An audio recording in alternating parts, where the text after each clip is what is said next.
What's up, gamers? DreamcastGuy here, and today we're talking about a big new update to the PlayStation 5 that seems to hint that we may finally be getting custom themes. Now, this is by far my most anticipated element coming eventually, hypothetically, to the PS5. I very much love the system in general. I play a lot of games on my PlayStation.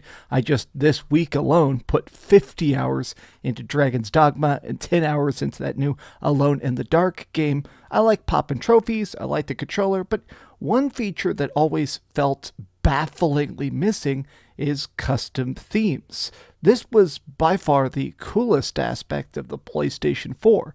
If you look at any tweet talking about this concept, people are of course referring to amazing stuff like the old Final Fantasy themes and stuff, but let's take a look at what this is, how it works, and why it seems like it may evolve into something better. Okay, so I'm DreamcastGuy. Be sure to like this video and subscribe if you haven't already. So, this news was broken just about an hour ago by Mystic Ryan. He is a fantastic PlayStation YouTuber and a good buddy of mine. Honestly, the guy is the best. I'm not going to sugarcoat it. His videos are top freaking notch.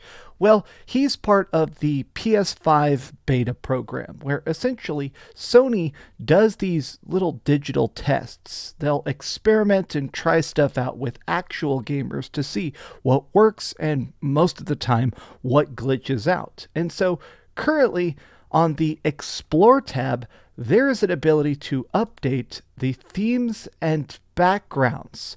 Now, we don't know if this is going to start to work on the entire system, but here is some footage. I just recorded this a minute ago. This is what the Explore tab looks like for me. It's what it looks like for you. This is how it currently works.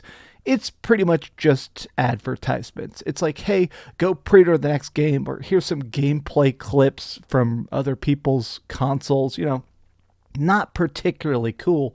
Well, on Mystic Ryan's console, because he gets to try out the beta updates, there is this screen. Look at this Explore tab. Now, he goes over it in detail, every single button and stuff, but what actually got me is the fact that it's cool how it has the trophy level stuff here. Wow, this man has 321 platinum trophies.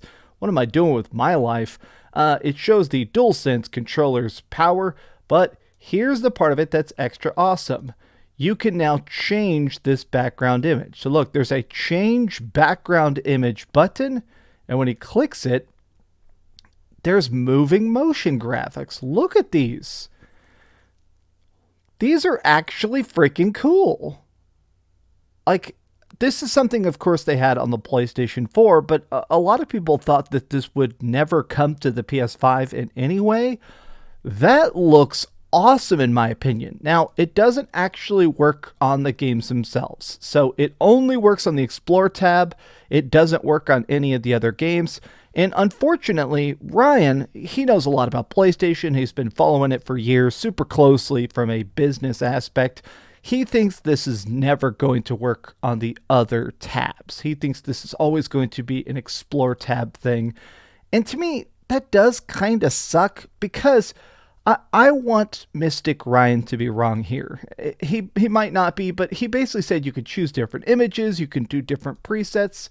I think custom themes, though, is an easy W.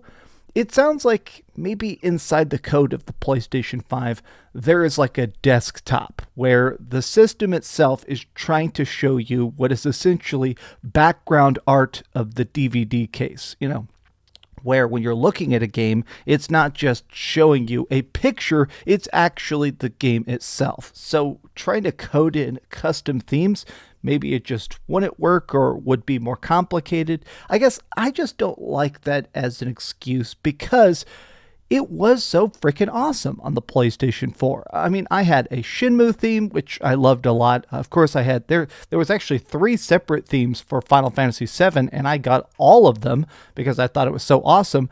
It would be weird whenever a company introduces a feature, everybody loves it, and then in a subsequent system, they just remove it. It's one of those things where I always wonder, what was the idea behind this? But I want to take a look at some of the replies here. This is Pio. Pio, obviously, he plays a lot of games on a lot of systems, but he is predominantly a PlayStation Twitter guy. And here, let's refresh. Let's see what the hot new replies are.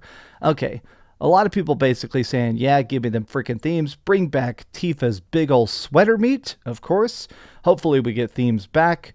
Discover tab is unavailable in my country since the PS5 released. Oh yeah, this is one of the things I've actually heard people talk about. There is no Explore tab in Europe. It just doesn't exist. This, though, to me, this is part of the reason I believe that this update is going to actually work on the rest of the system. Because, like, in other countries, I think they have, like, advertising laws and stuff. You're not allowed to advertise games on the console itself or something like that. So the idea of them making a custom Explore tab only for it to work in America only, that just seems like a lot of work and budget and programming and beta testing. Clearly, that doesn't really make sense. So I think this is going to roll out to the entirety of the console with the next system update. But man, look at this. Sony are wizards. Oh my God. Themes might be getting closer to getting back. Not only for the Explore tab, the way the UI is set up, it wouldn't work for the actual rest of it due to the console using the software of each game. Each game essentially has a built-in theme and music, and they just have to completely change the UI to accommodate these themes.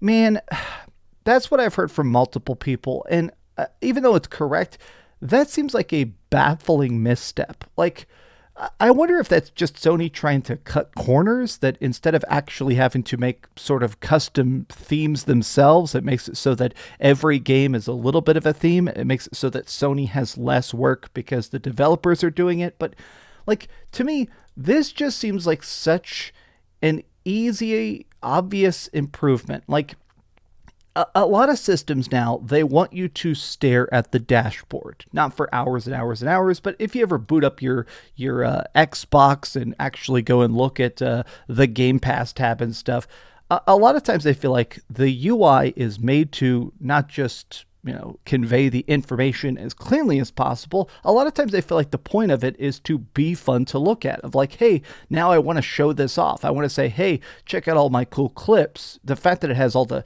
trials that you can play, the fact that it has so much good game capture, this to me conveys not only is it an ability to actually, hey, here's the games you want to play. To me, it also shows the fact that, hey, here's why your console is customizable. This is your system. Turn it on, play games, enjoy it because you have done this. Now, I just want to say this. It's completely random. When the hell do you sleep, Mystic Ryan? You recorded this video at 4:30 a.m. Look, man, I respect the grind, but Jesus Christ, that is a heck of an hour to be awake filming videos. I mean, I've done it as well, but still probably not for the best. Oh, man. I want custom themes so bad. To people who have never had custom themes, it probably doesn't seem like the biggest deal, but it was something that was cool. And they just removed it from one console generation to the next. But what do you guys think about this? Is it actually awesome to you, or is this a big nothing burger? Tell me your thoughts in the comments down below. And if you enjoyed this video, be sure to give it a like, subscribe if you haven't already, and please keep dreaming. Thanks so much for watching that video. If you want to see something else, you can always click this link to see what I put up last, or, you know, subscribe and see what's coming up next. Also, I promise that whatever I do, it'll try not to suck.